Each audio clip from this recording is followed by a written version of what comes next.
اللهم إني أستغفرك لكل ذنب نسيته فأحصيته،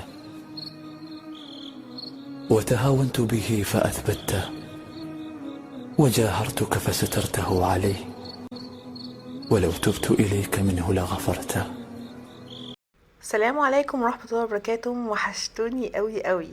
زي ما نتعود بقى كل يوم فيديو. انا النهاردة صحيت الصبح كده ونزلت الولاد المدرسة ورحت الشغل، واديني كمان راجعة وخلصت. بصراحة انا فرهدت جدا، خلاص مش حامل الموضوع ده. شايفين انا داخلة اهو، وقابلت كمان يعني حماية على السلم واداني العيش طازة بقى وجميل. بصراحة انا كنتش عارفة اعمل ايه، بس لما لقيت العيش طازة بقى وكده قلت خلاص انا هعمل اي اكلة تتاكل كده بالعيش. وبعد كده بعد طبعا ما غيرت كده واخدت لي الدش، رحت طبعا عملت بقى ايه المواعين. كان في شويه مواعين مطرح بس الفطار يعني بتاعت الصبح، ما كانش يعني في حلل ولا اي حاجه، يعني كوبايه اللبن او الشاي، وبعدين طبق كانت محطوطه فيها شويه حاجات. بعد كده طبعا ما قدرتش ان انا اغسلهم الصبح لاني كنت مستعجله خالص على الشغل. بعد ما خلصت المواعين بصراحه اكتر حاجه انا بتضايق منها، ما بحبهاش ابدا ابدا زي ما انتوا عارفين يعني. هخلص المواعين واشرف بقى الحوض علشان نبتدي بقى ان احنا نعمل اكل، ونوسخ تاني ونحط مواعين تاني في الحوض ونغسل تاني. والموضوع ده ايه كل يوم وكل شوية. بصراحة بجد انا يعني بتضايق من غسل المواعين، بس بجد شكل الحوض وهو نظيف كده مفيهوش حاجة يفتح النفس على الطبيخ والاكل. دلوقتي بقى انا قلت المع كده تلميعة بسيطة للبوتاجاز. عايزة اقول لكم ان البوتاجاز بتاعي بقالي كتير جدا جدا ما جيتش ناحيته، ولا الازاز ولا العيون. شايفين العيون عاملة ازاي؟ بس بجد بصراحة ان شاء الله هعمل لكم فيديو مخصوص للروتين بتاعي للبوتاجاز. تمام. دلوقتي انا طبعا قطعت الفراخ بطريقه سحريه زي ما انتوا شفتوا كده. قطعتها انا عامله زي شاورما يعني كده، وقطعت كمان البصل مكعبات وحطيتها عليها بعد طبعا ما الفراخ يعني اتشوحت كويس. وبعدين هنحط بقى شويه فلفل الوان كده عشان نخلي برضو شكل الطبق حلو، وشويه بقى من التوابل ملح وفلفل اسمر، وكمان شويه من الكركم والكاري، وشويه من القرفه. بحب جدا جدا يا جماعه القرفه. شايفين البوتاجاز عامل ازاي؟ بعد ما خلصنا الغدا واحنا قاعدين كده قلت هعمل بقى شويه طعميه. شايفين الجمال؟ شايفين الجمال يا جماعه؟ بجد انا شاطره قوي. عملت شويه طعميه بقى كده، قلت ايه عشان يبقوا جاهزين للعشاء او للفطار، يعني احنا بنحبها بصراحه، وتبقى كمان جميله في البيت. خلاص انت ضامنه المكونات بتاعتها وضامنه ان هي نظيفه.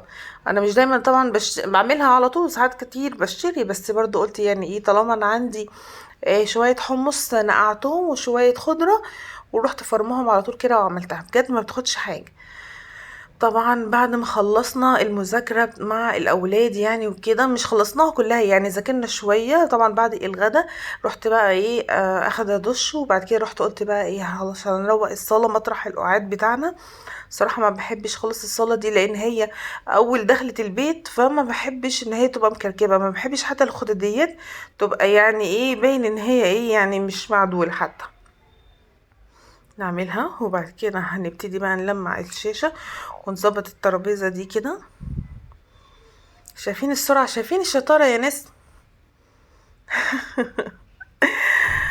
وبعد كده هنلمع بقى الترابيزه بتاعه الركنه اللي هي اللي تحت دي. انا بحطها هنا تحت كده لان طبعا احنا ساعات بنقوم حاطين الطبليه بتاعه الاكل او الصينيه بتاعه الاكل قدام التلفزيون ونقعد على الارض، فهي بقى ايه بتبقى يعني ايه مضايقانا يعني، فاحنا بنوسع لنفسنا عشان نقعد براحتنا، وكمان بنقعد في الحته دي نذاكر مع الاولاد. اي حاجه بقى على الترابيزه مش عايزينها احنا بنحاول ان احنا يعني نشيلها كده ونلمع. عايزه اقول لكم يا جماعه بجد انا ببقى يعني اليوم بتاعي كله مشحون، وفي ايام بصراحه ما بعملش فيها اي حاجه زي اي واحده. وعلى طول بيتي مش يعني مش دايما يعني وسخ، وبرضه مش دايما نظيف يعني. في اوقات على طول انا ما بقعدش، وبصراحة بمسك البيت كله انضفه ويبقى كله نظيف، وساعات بصراحة ببقى برضو تعبانة ومش قادرة اعمل اي حاجة. بعد كده دخلت على اوضة النوم بقى، ظبطتها وظبطت السرير كده وكل حاجة بقت تمام، وهنبتدي بقى نتعشى، وبعد كده ادخل انام لتاني يوم الصبح علشان نعيد كل اللي احنا عملناه تاني. متنسوش بقى تعملوا لايك. سلام.